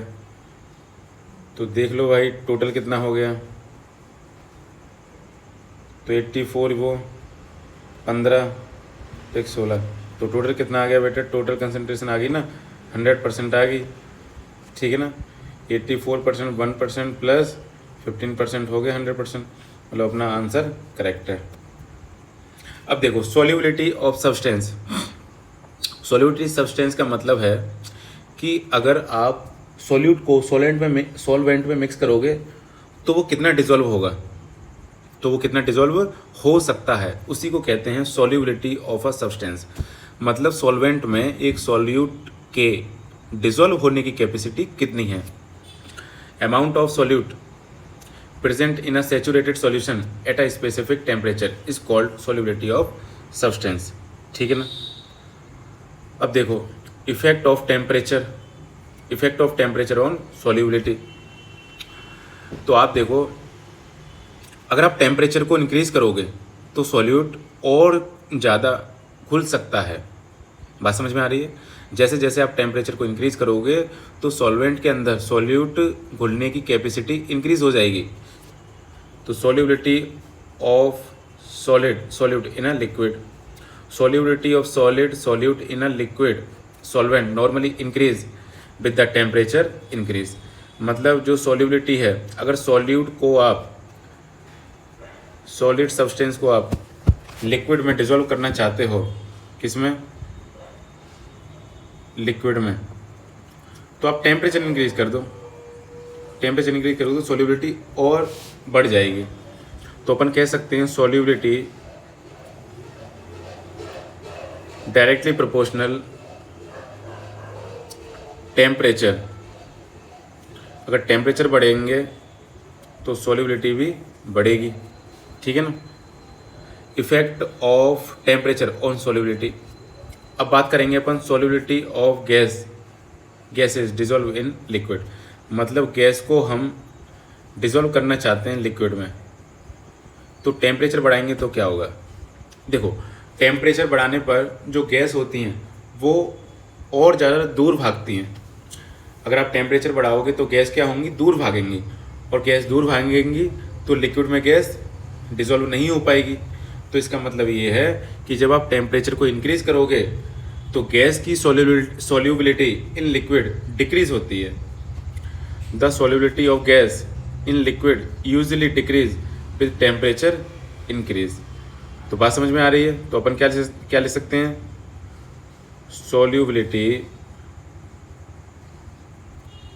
solubility of gas in liquid inversely proportional 1/temperature। Means अगर आप टेम्परेचर को इंक्रीज करोगे तो solubility of gas in liquid decrease होगी। अगला ग्राफिकल रिप्रेजेंटेशन ऑफ सॉल्युबिलिटी। अब देखो इसमें देखो, मतलब अपने पास दो कंपोनेंट हैं, एक कंपोनेंट ए है, एक कंपोनेंट बी है। ये सॉल्युबिलिटी है, यहाँ पर सॉल्युबिलिटी है, ठीक है ना। तो कुछ कंपोनेंट ऐसे होते हैं जिनको आप पानी में डालते हो वो तुरंत डिसॉल्व हो जाते हैं, मतलब उनकी सॉल्युबिलिटी एकदम से इंक्रीज हो जाती है। लेकिन कुछ कंपोनेंट ऐसे होते हैं जिनको डिसॉल्व करने के लिए आपको टेम्परेचर को बढ़ाना पड़ता है, इंक्रीज करना पड़ता है, तो सॉल्युबिलिटी उनकी धीरे धीरे इंक्रीज होती है। जैसे अगर मैं एग्जांपल की बात करूं, कंपाउंड वी को देखो। कंपाउंड वी जहाँ पर टेम्परेचर 0 है लेकिन सॉल्युबिलिटी कितनी है, ऑलमोस्ट 180 है। कितनी है, 180। मतलब जैसे ही आपने पानी में डाला सॉल्यूट, वो तुरंत पानी में डिसॉल्व हो गया, तो उसकी सॉल्युबिलिटी एकदम से इंक्रीज हो गई। तो जैसे CuSO4 होता है, CuSO4 को मान लो कंपोनेंट वी, तो CuSO4 जैसे ही आप पानी में डालोगे, जैसे ही आप इसको पानी में डालोगे ये तुरंत डिजोल्व हो जाएगा। तुरंत डिजोल्व हो जाएगा मतलब इसकी सोलिबिलिटी एकदम से इंक्रीज हो जाएगी। लेकिन कंपाउंड ए ले लेते हैं, मान लेते हैं शुगर, तो शुगर एकदम से डिजोल्व नहीं होती है। अगर आपको शुगर को डिजोल्व करना है तो आप धीरे धीरे टेम्परेचर बढ़ाओ, शुगर और घुलती जाएगी, शुगर और घुलती जाएगी। बात समझ में आ रही है? तो जैसे ही आपने पानी में शुगर डाली तो बहुत कम डिजोल्व होगी वो स्टार्टिंग में, ठीक है ना। अगर आपको स्टीयरिंग करते रहोगे तो वो और ज़्यादा डिजोल्व होती जाएगी, और टेम्परेचर बढ़ाओगे तो और ज़्यादा उसकी सोलिबिलिटी बढ़ेगी। तो बात समझ में आ रही है? ये कंपाउंड ए ले लो, ये कंपाउंड बी ले लो, ऐसे होता है। ग्राफिकल रिप्रेजेंटेशन ऑफ सोलिबिलिटी, अब कुछ इसके क्वेश्चन ले लो। The solubility of compound A in water at 20 degree Celsius, 20 degree Celsius पर इसकी सोलिबिलिटी देखो कितनी है, और 60 डिग्री पे ज़्यादा है, तो क्या आ जाएगा? Less than its solubility as, ये हो जाएगा less than. The solubility of compound B at 20 degree Celsius is less than, इसमें भी क्या होगा बेटा? इसमें भी लेस देन हो जाएगा। The solubility of compound B increases more than that of compound B with increase in temperature, तो यहाँ पे आएगा कंपाउंड वी, यहाँ पे आएगा कंपाउंड ए। तो कंपाउंड ए की सोलिबिलिटी ज़्यादा इंक्रीज हो रही है विद रेस्पेक्ट टू टेम्परेचर, लेकिन कंपाउंड ए की सोलिबिलिटी कम इंक्रीज हो रही है। आ रही है बात समझ में? अब देखो, अब नया टॉपिक है, बहुत ही इंपॉर्टेंट टॉपिक है, ठीक है ना। इसको इंपॉर्टेंट डाल लेना, यहाँ से पेपर में क्वेश्चन आते हैं। Method of separation of homogeneous mixture. Homogeneous mixture आप जानते ही हो, यूनिफॉर्मली डिस्ट्रीब्यूशन। तो अगर कोई यूनिफॉर्म मिक्सचर है, होमोजीनियस मिक्सचर है, तो उसको आप 3 मेथड से सेपरेट कर सकते हो। पहला है क्रिस्टलाइजेशन, सेकंड है डिस्टिलेशन, थर्ड है पेपर क्रोमेटोग्राफी। तो इनको हम एक एक करके डिटेल में स्टडी करने वाले हैं। तो सबसे पहले स्टडी करेंगे हम method of separation of heterogeneous mixture. Heterogeneous mixture आप जानते हो, यूनिफॉर्मली अनयूनिफॉर्मली मिक्सचर, जिनके कंपोनेंट को अपन आइज से देख सकते हैं। और ये कैसा होता है, कैसे होते हैं? ये इमिसिबल लिक्विड होते हैं, मतलब ये एक दूसरे में। हेट्रोजीनियस मिक्सचर क्या होता है बेटा? इमिसिबल लिक्विड भी होता है, तो वो भी हेट्रोजीनियस मिक्सचर होता है। ऐसे लिक्विड जो एक दूसरे में मिक्स नहीं होते हैं।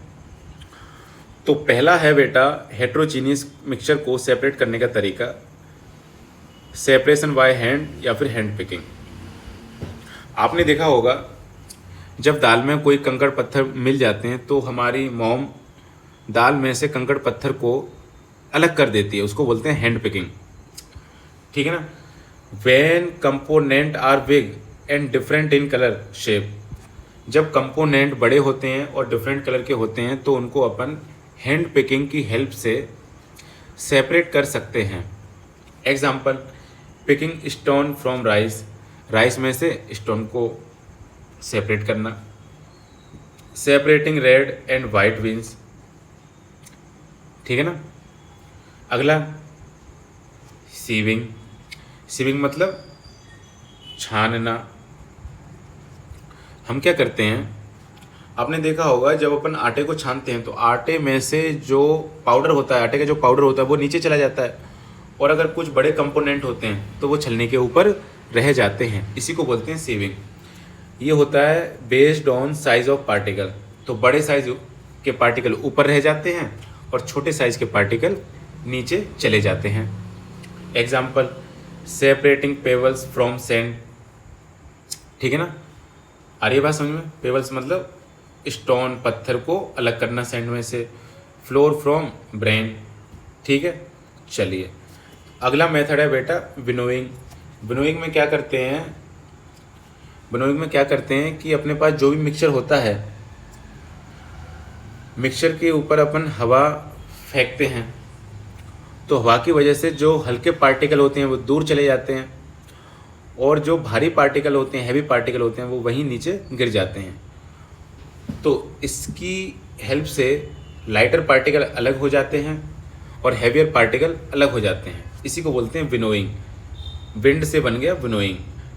To separate lighter component from heavier ones using wind. Using wind. Example, separating husk from grain.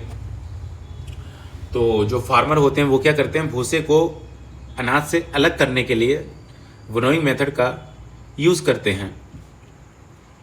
अगला है मैग्नेटिक सेपरेशन। मैग्नेटिक सेपरेशन में क्या होता है कि जो नॉन मैग्नेटिक पार्टिकल होता है वो अलग हो जाता है, और जो मैग्नेटिक पार्टिकल होते हैं, जो मैग्नेट से अट्रैक्ट होने वाले होते हैं, वो अलग हो जाते हैं। ठीक है ना। तो when one component is magnetic, तो मैग्नेटिक सेपरेशन करने के लिए एक कंपोनेंट मैग्नेटिक होना चाहिए, मैग्नेट से अट्रैक्ट होने वाला होना चाहिए। इसका एग्जाम्पल है सैंड से आयरन फिलिंग को अलग करना। सैंड से आयरन फिलिंग को अलग करना। तो आयरन फिलिंग मैग्नेट से स्टिक हो जाएगी और सैंड अलग हो जाएगी। अगला देखो, solubility of solid increase. Solubility of solid increase with the increase temperature. इसका आंसर क्या हो जाएगा, इंक्रीज टेम्परेचर। अगला देखो, method of separation of homogeneous mixture. तो वही पहला क्रिस्टलाइजेशन, सेकंड डिस्टिलेशन और फिर पेपर क्रोमेटोग्राफी। तो सबसे पहले स्टडी करेंगे हम क्रिस्टलाइजेशन। देखो क्रिस्टलाइजेशन में क्या होता है, a crystal is a solid substance composed of particle arranged in a regular geometric pattern. Example, salt crystal, copper sulphate crystal. तो क्रिस्टल क्या होते हैं, आपने देखे होंगे शुगर के क्रिस्टल, सॉल्ट के क्रिस्टल, कॉपर सल्फेट के क्रिस्टल। ठीक है ना, इन्हीं को क्रिस्टल बोलते हैं। क्रिस्टलाइजेशन क्या होता है, the process of forming pure solid crystal from a saturated solution is called crystallisation. Crystallisation में क्या होता है बेटा, जो सॉल्यूशन होता है, सॉल्यूशन को अपन हीट करते हैं, तो हीट करने के बाद वाटर अलग हो जाता है और प्योर सॉलिड क्रिस्टल अलग हो जाता है। तो इसका यूज़ क्या हम करते हैं, सेपरेशन ऑफ प्योर सॉलिड में। प्योर सॉलिड को सेपरेट करने के लिए क्रिस्टलाइजेशन मेथड का यूज़ करते हैं। ठीक है। अब देखो इसका एक्सपेरिमेंट एक्टिविटी। हमने क्या किया, हमने एक बीकर लिया और बीकर में वाटर फिल कर दिया, और वाटर में हमने कॉपर सल्फेट के सॉल्यूशन को मिक्स कर दिया, और ऊपर हमने ग्लास रॉड ले ली, इसको अच्छी तरीके से मिक्स कर दिया। नीचे बर्नर लगा दिया और बर्नर में हमने आग लगा दी। आग लगाने के बाद क्या होगा, इसमें से जो वाटर होगा वो क्या हो जाएगा, वाटर क्या होगा, गर्म कर दिया और ये मिक्स हो गया। इसके बाद गर्म होने के बाद इसको हमने कॉनिकल फनल में से इसको सेपरेट कर लिया ग्लास रोड्स की सहायता से। तो अपने को ये प्योर लिक्विड मिल गया। अब इसको हमने कुछ टाइम के लिए कूल होने के लिए रख दिया, कूल होने के लिए रख दिया। आप देखोगे कि कुछ टाइम बाद कॉपर सल्फेट के क्रिस्टल सेपरेट हो चुके हैं या फिर फॉर्म हो चुके हैं। तो बात समझ में आ गई। सबसे पहले सॉल्यूशन होता है, मिक्सचर होता है। सॉल्यूशन को क्या करते हैं, हीट करते हैं, हीट करते हैं, हीट करने के बाद कूल करते हैं, और कूल करने के बाद हमें अपने को क्रिस्टल मिल जाते हैं, प्योर क्रिस्टल, प्योर क्रिस्टल मिल जाते हैं। तो बात समझ में आ रही है आप लोगों को, क्रिस्टलाइजेशन मेथड समझ में आ गया। चलिए अब आगे बढ़ें। अब देखिए, अब हम स्टडी करेंगे sulphuric acid is required for the crystallisation of only one salt. Sulphuric acid की रिक्वायरमेंट होती है फॉर द क्रिस्टलाइजेशन के लिए, फॉर ओनली वन सॉल्ट। ठीक है ना। Think as a scientist, in a hot saturated solution of copper sulfate is cooled rapidly in ice cold water, smaller and less well formed crystal will form। मतलब क्या है, अगर आपके पास copper sulphate का saturated solution है hot, और इसको आपने बहुत रैपिडली, बहुत तेज़ी के साथ आइस कोल्ड वाटर से कूल कर दिया, तो आपको छोटे छोटे और टेढ़े मेढ़े क्रिस्टल आपको फॉर्म मिलेंगे। लेकिन if it is cooled slowly at room temperature, लेकिन अगर आपने इसको रूम टेम्परेचर पर धीरे धीरे कूल डाउन किया, तो आपको well design and perform crystal आपको मिलेंगे। ठीक है ना, अच्छे क्रिस्टल मिलेंगे आपको। अब देखो steps followed in a salt manufacturing process. तो देखो सी वाटर जो होता है ना, उससे अपन सॉल्ट मैन्युफैक्चर करते हैं। अब उसमें करते क्या है, तो देखो जो सी वाटर होता है उसको सबसे पहले अपन छोटे छोटे पार्ट में डिवाइड कर लेते हैं, छोटे छोटे पार्ट में डिवाइड कर लेते हैं, और इसमें से वाटर को अलग कर लेते हैं। ठीक है ना, और वाटर का होता है फिर इवेपोरेशन। वाटर का क्या होता है, इवेपोरेशन। इवेपोरेशन की वजह से जो वाटर होता है वो इवेपोरेट होता है, और नीचे क्या बचा जाता है, सॉल्ट के क्रिस्टल फॉर्म हो जाते हैं, नीचे सॉल्ट के क्रिस्टल फॉर्म हो जाते हैं। तो इस टाइप से अपन सी वाटर से सॉल्ट क्रिस्टल को फॉर्म करते हैं। इसमें प्रोसेस कौन सा यूज़ होता है, इवेपोरेशन, ध्यान रखना। इसके बाद अपन स्टडी करेंगे, इसके बाद हम स्टडी करेंगे डिस्टिलेशन। तो बेटा देखो डिस्टिलेशन में क्या होता है, used to separate liquid from a miscible liquid. तो ऐसे लिक्विड जो एक दूसरे में मिक्स होते हैं उनको सेपरेट करने के लिए हम डिस्टिलेशन मेथड का यूज़ करते हैं। जैसे वाटर के अंदर ड्रिंक को मिक्स कर दो, शराब को मिक्स कर दो, तो वो कैसा लिक्विड बन गया, मिसिबल लिक्विड। वाटर के अंदर एसीटोन को मिक्स कर दो, वो कैसा मिक्सचर बन गया, मिसिबल लिक्विड। ठीक है ना, या मिसिबल मिक्सचर। तो miscible liquid homogeneous mixture, it works by heating the liquid to form vapour then cooling the vapour back into liquid. इसमें क्या करते हैं, जो हमारे लिक्विड मिसिबल लिक्विड का जो मिक्सचर होता है उसको पहले हीट करते हैं। एक चीज़ और देख लो, different between in boiling point more then 25 degree Celsius. तो जो दो हमारे कंपोनेंट हैं, जैसे example mixture of water and acetone, अपने पास एसीटोन और वाटर का मिक्सचर है, एसीटोन और वाटर का मिक्सचर है। तो लेकिन इसमें इनके जो बॉइलिंग पॉइंट हैं उनका डिफरेंस 25 डिग्री सेल्सियस से ज़्यादा होना चाहिए, तभी अपन सेपरेट कर सकते हैं।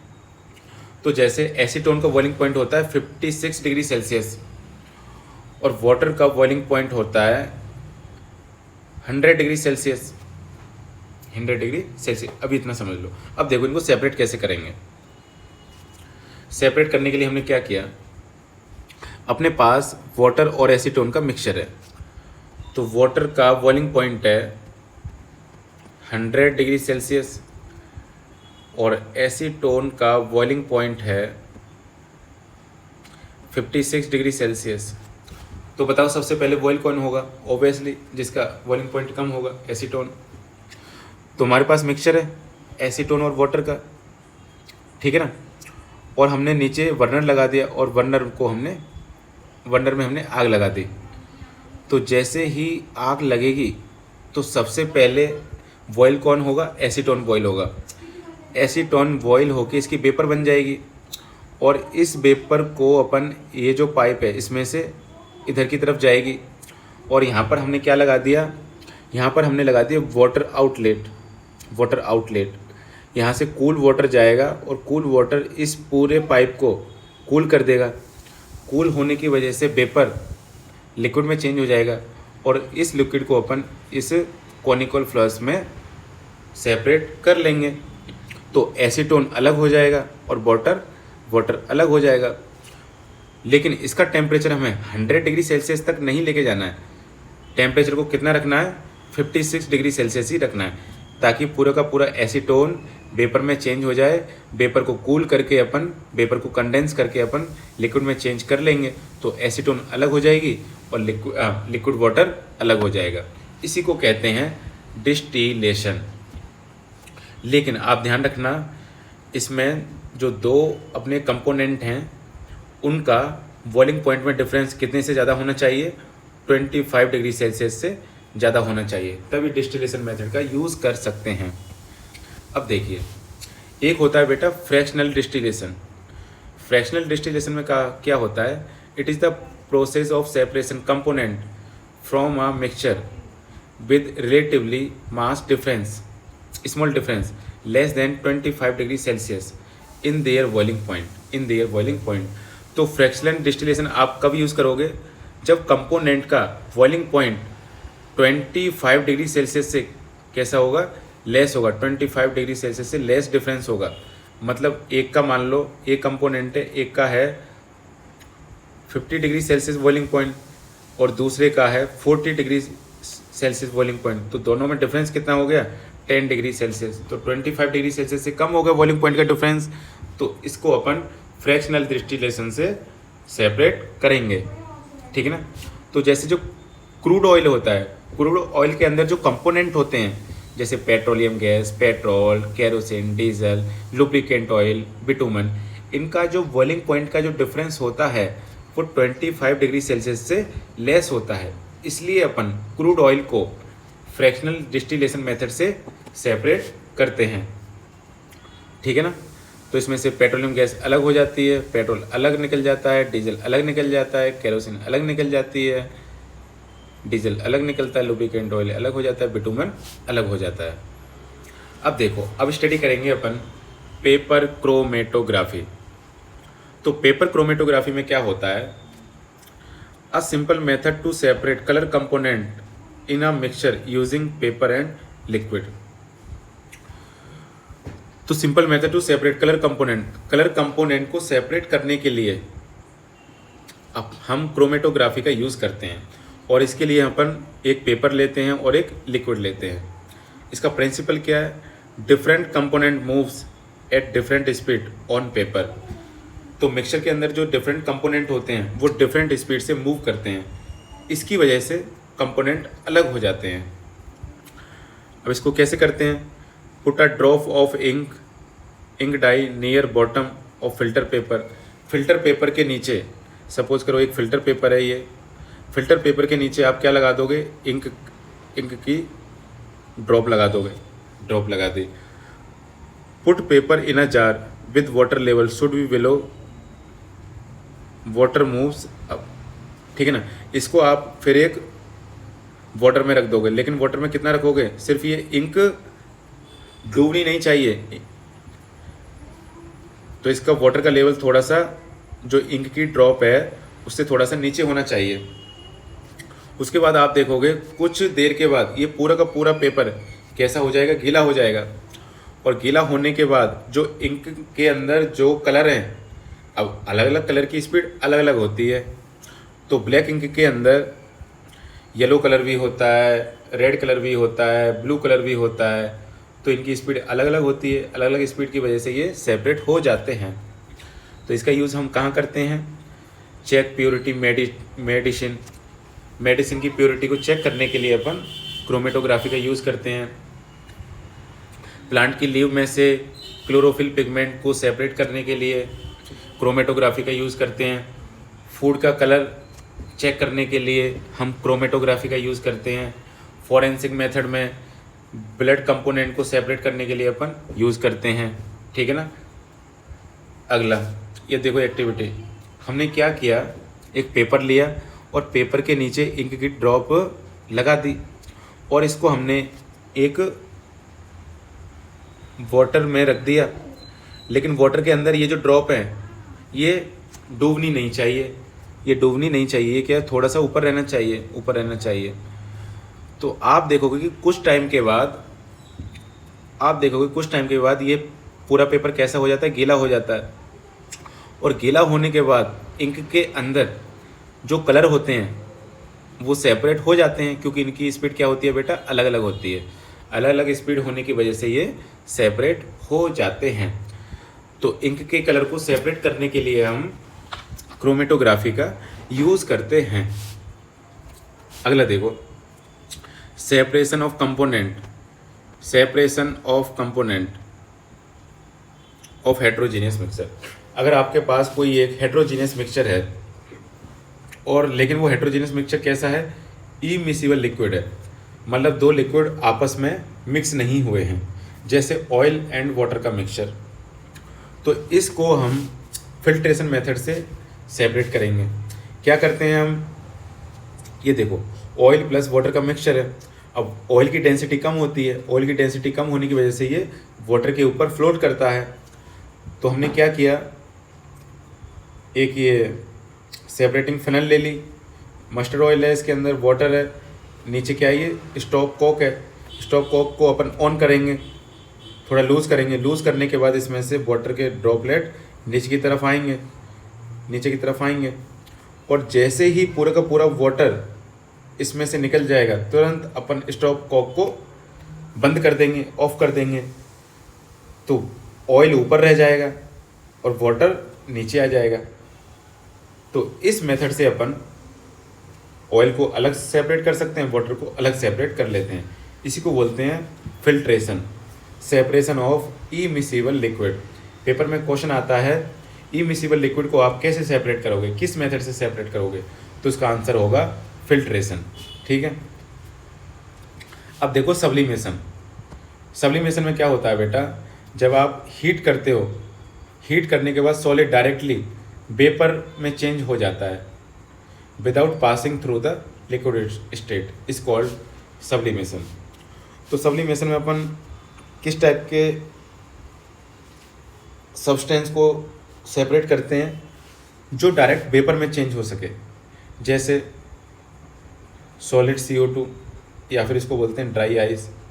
ड्राई आइस डायरेक्टली वेपर में चेंज होती है। कैम्फर को डायरेक्ट हीट करोगे तो वेपर में चेंज होगा। NH4Cl, अमोनियम क्लोराइड को हीट करोगे तो ये डायरेक्ट वेपर में चेंज होगा। अगला नेफ्थलीन वॉल्स, नेफ्थलीन वॉल्स।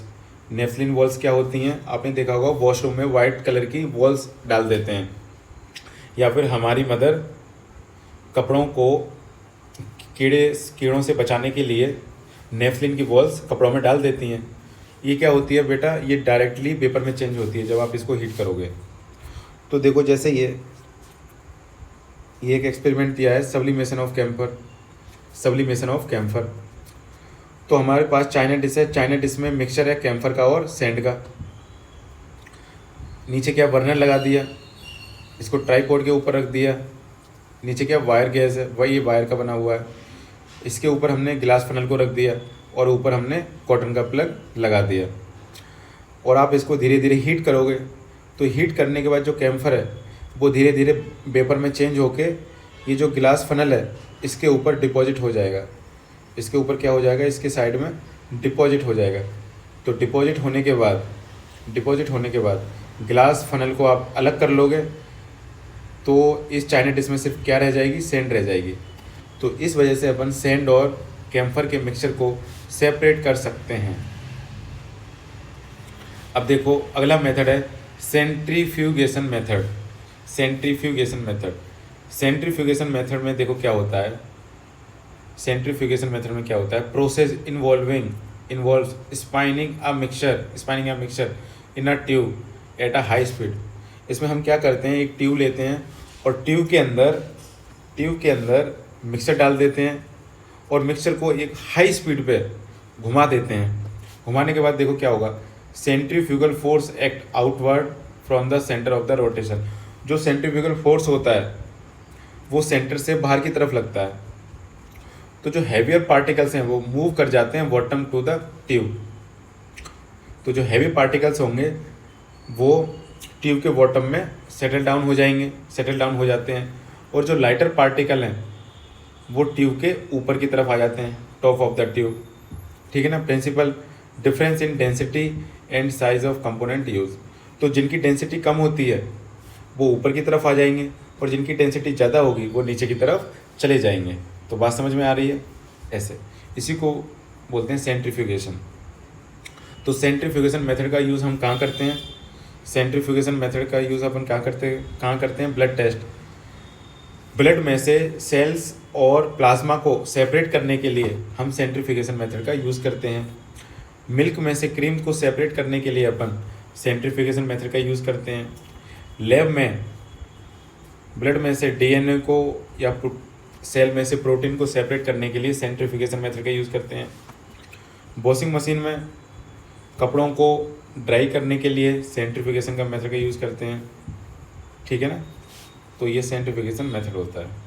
ठीक है ना, ये सेंट्रीफ्यूगेशन मशीन है, इसके अंदर हम ट्यूब को लगा देते हैं, इसके अंदर ब्लड भर देते हैं और इसको हाई स्पीड पर रोटेट कराते हैं। तो ब्लड के अंदर जो हैवियर पार्टिकल हैं वो नीचे की तरफ सेटल डाउन हो जाते हैं, मतलब रेड ब्लड सेल्स नीचे की तरफ सेटल डाउन हो जाती हैं और वाइट ब्लड सेल्स और प्लाज्मा ऊपर की तरफ आ जाता है, क्योंकि वो हल्का होता है और रेड ब्लड सेल भारी होती हैं तो वो नीचे बॉटम में सेटल डाउन हो जाती हैं। अब एक और होता है बेटा पेपर फ्यूज़। ये भी सेम टू सेम सेंट्रीफ्यूज़ की तरह वर्क करता है। इसमें क्या होता है? अब hand power centrifuge made of paper. ये पेपर से बना हुआ होता है, बीच में एक पेपर होता है और पेपर के एक तरफ इधर लगा देते हैं अपन स्ट्रिंग लगा देते हैं, स्ट्रिंग, और स्ट्रिंग को इसको खींचते हैं, स्ट्रिंग से इसको खींचते हैं। खींचने के बाद ये रोटेट करता है, तो रोटेट करने के बाद जो हैवियर पार्टिकल होते हैं वो नीचे की तरफ बॉटम में सेटल डाउन हो जाते हैं और जो लाइटर पार्टिकल होते हैं वो ऊपर की तरफ आ जाते हैं। इसी मेथड को बोलते हैं पेपर फ्यूज़। अब अगला मेथड है बेटा कोagulation मेथड। कोagulation मेथड में देखो क्या होता है, small particle in a liquid clump together to form large particle using alum.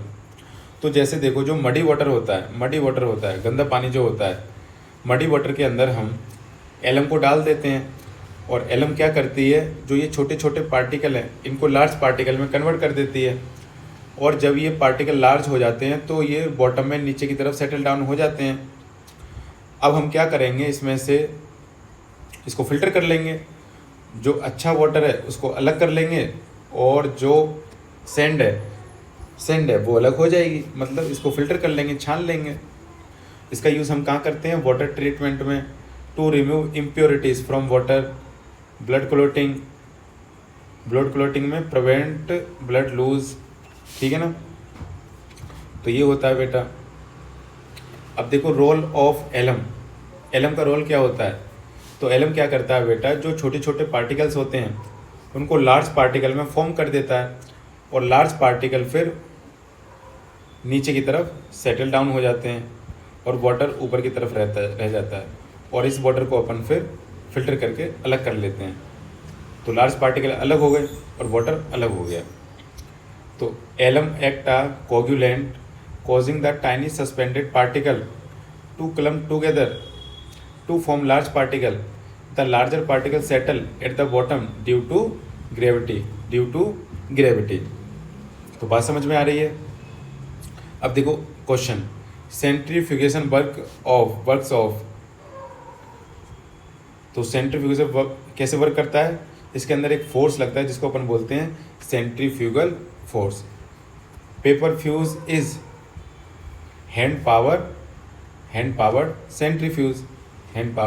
Centrifuge. तो ये चैप्टर फिनिश हो गया है, ये वन शॉट था। ठीक है ना, तो अगर आपको अच्छा लगा हो तो चैनल को सब्सक्राइब कर लीजिए। अगर आपको कुछ सीखने को मिला हो और आप अपने नोट्स भी यहाँ से बना लीजिए। ठीक है ना, नोट्स यहाँ से बना सकते हो। चैनल को सब्सक्राइब कर लीजिए, वीडियो को लाइक भी कर दीजिए। तो आज के लिए इतना ही, मिलते हैं अगली वीडियो में।